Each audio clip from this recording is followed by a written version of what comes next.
Hello and welcome to Policy Watch, a weekly briefing of policy updates.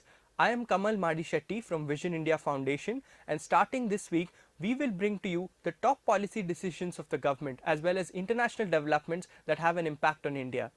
The idea of Policy Watch is to cut out noise from the news and get you stories that may or may not have made it to our mainstream media, but nevertheless have very important implications for all of us. So let us begin.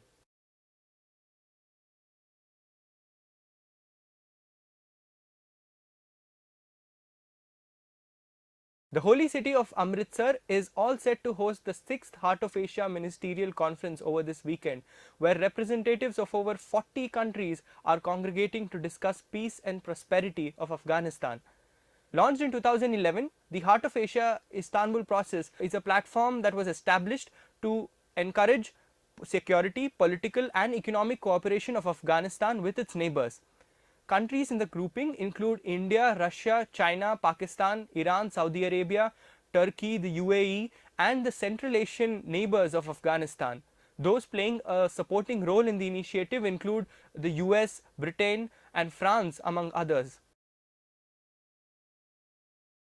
Amid disruptions and uproar, the Taxation Laws Second Amendment Bill 2016 was introduced and passed in the Lok Sabha to counter illicit deposits and illegal conversion of black money in the economy. The amendment takes the total levy on undeclared income to as much as 85%.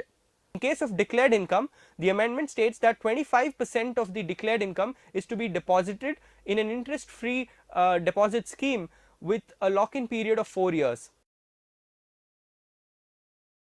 The US Congress is scheduled to pass the National Defense Authorization Act 2017 next week, which would enhance the defense and security cooperation with India. The act would recognize India's status as a major defense partner. The government has decided to provide a higher subsidy for airlines operating smaller aircrafts in order to make the recently announced regional connectivity scheme more attractive.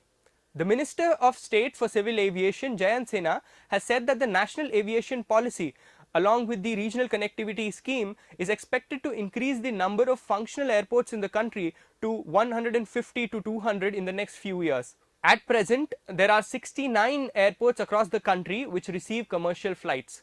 The government has also launched an Air Seva portal for registering complaints of air passengers against airlines and airports.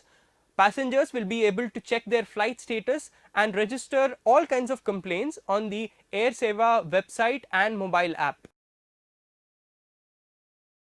The Ministry of Water has proposed to amend a bill on groundwater management which would compel industries to use recycled groundwater. The draft bill, which was made public earlier this year, guaranteed every individual to certain amount of water and tried to protect groundwater from undue exploitation and pollution, but it did not compel industries or other stakeholders to use recycled water. Through the proposed amendment, the ministry seeks to frame a stringent law to tackle the defaulters. The RBI has waived off the daily withdrawal limit and imposed a weekly limit of 24,000 rupees on cash withdrawals from banks till December 30th. The RBI has said that the current limit on cash withdrawals, which was on a daily basis, was disrupting the circulation of currency notes in the economy. It was also announced that if deposits are made in legal tender, then depositors could withdraw that amount over and above the current withdrawal limit. The move would encourage small businesses such as shopkeepers to deposit cash in legal tender, which they can fully withdraw at a later date. The RBI has increased the cash reserve ratio, the CRR, to 100% for deposits made between September 16th and November 11th. The CRR is the minimum fraction of the total deposits which commercial banks have to hold as reserves either in cash or as deposits in the central bank. All eyes are now on the next bi-monthly policy review of the RBI, which is scheduled for December 6th and 7th.